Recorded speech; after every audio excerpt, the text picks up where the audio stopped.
Good morning, everybody. Merry Christmas Eve. Listen, I want to talk about a topic that might not seem the happiest from the title, but my goal with this is to bring some joy into your life with this. You see, we talk about how Christmas is the most wonderful time of the year, but when you really think about it, there's more mental health, depression, despair, anxiety around this time of year than any other time of year, and yet people don't always talk about it.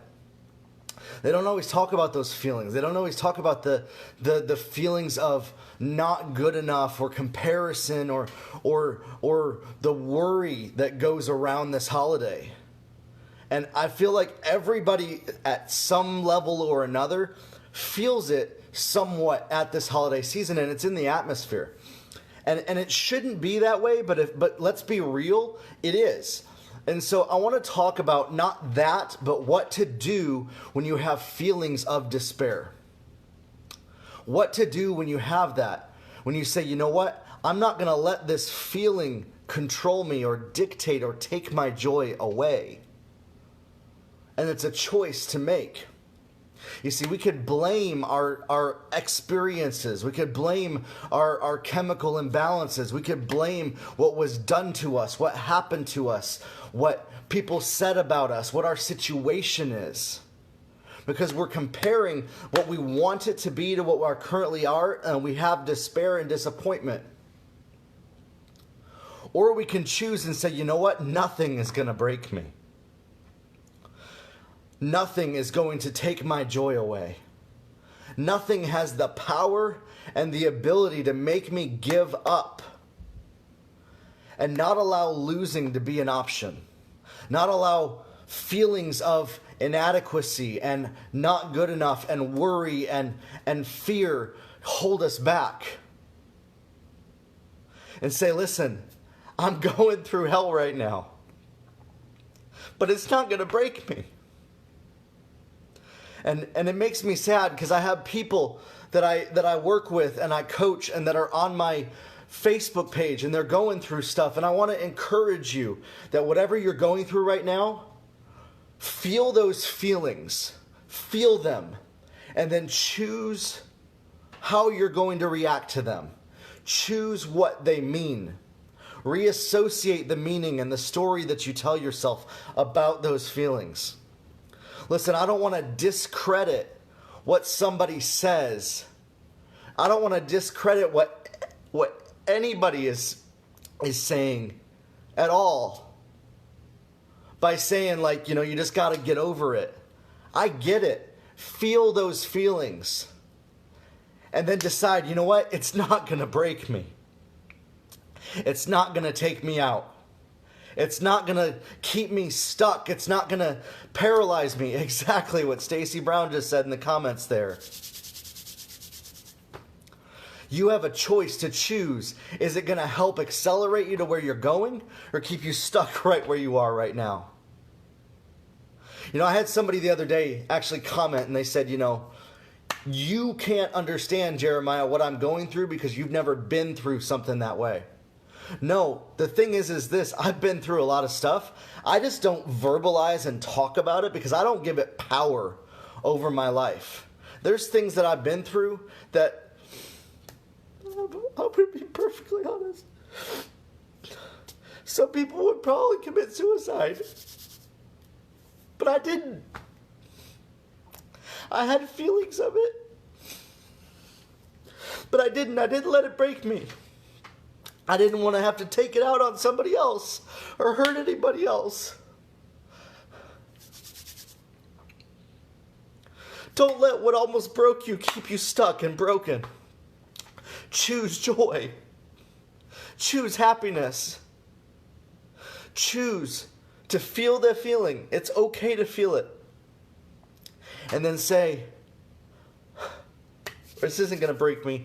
I'm going to be victorious and conquer this thing and go after my destiny, what I was made for, what I was called to go after.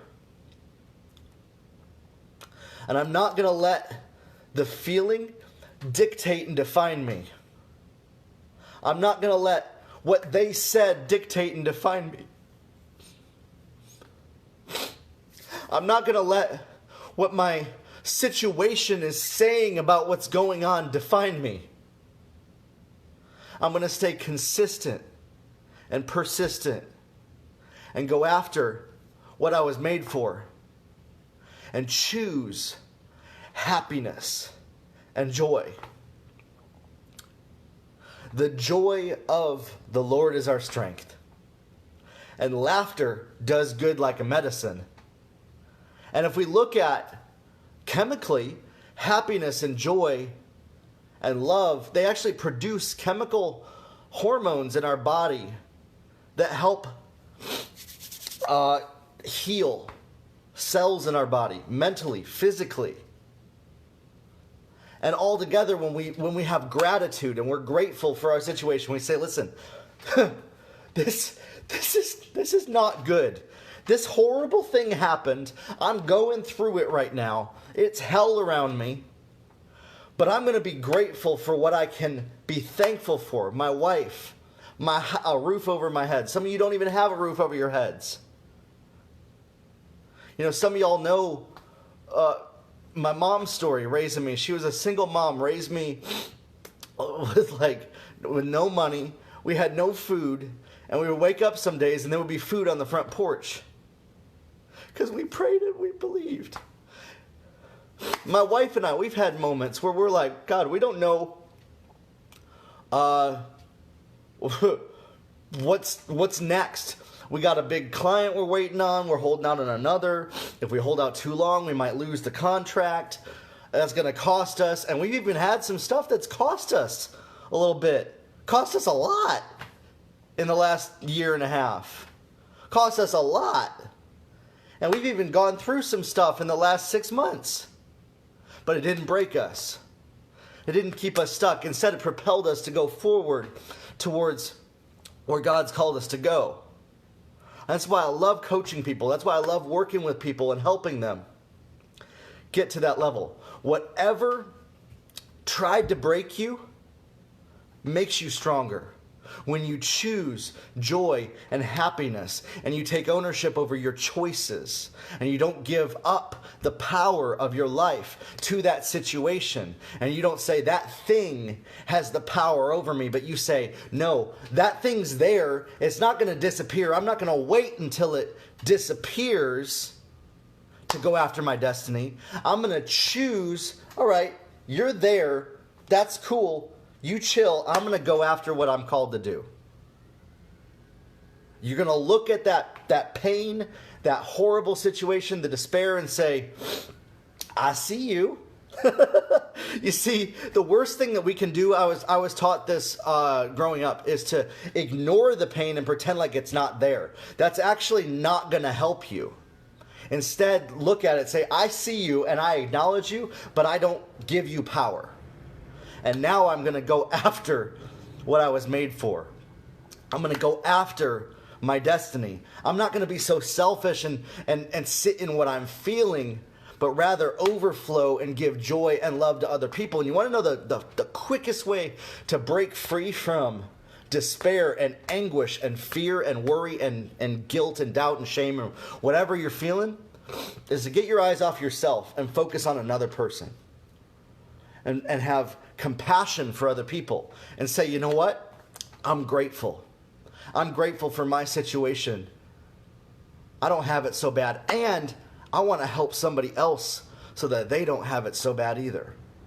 It's the twofold of that. We overflow what's inside of us and we give from the overflow of what we're feeling to those around us. We don't allow our situation to dictate our power and our choices. We say, I'm going to take ownership over this and I'm going to do the thing that I know that I'm supposed to do, that I'm called to do.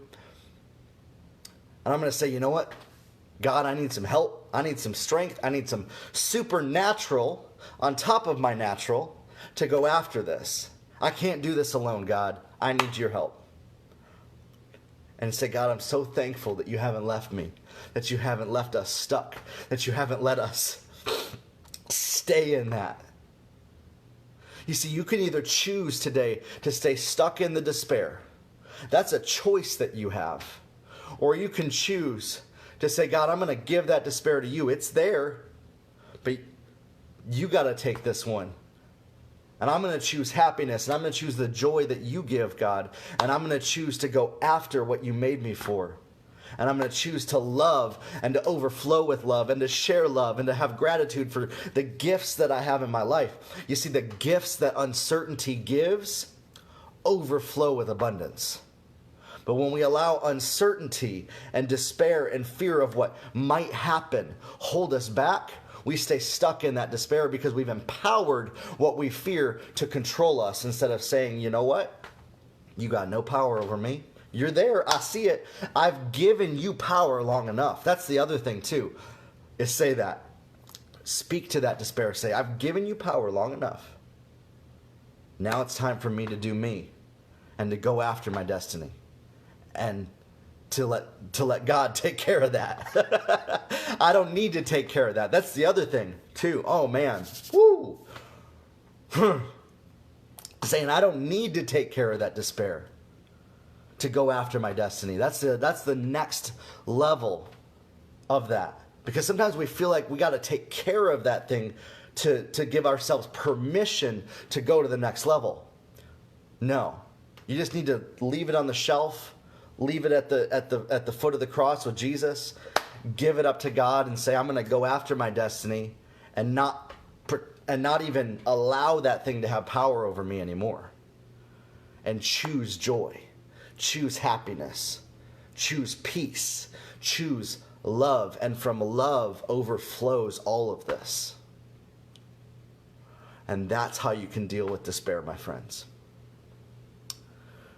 Listen, I know that there are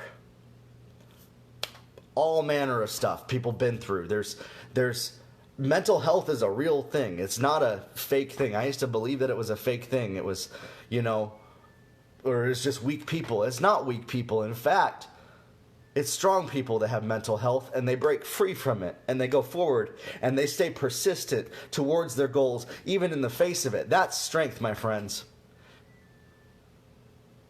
Grow your life, everybody, and we'll talk soon.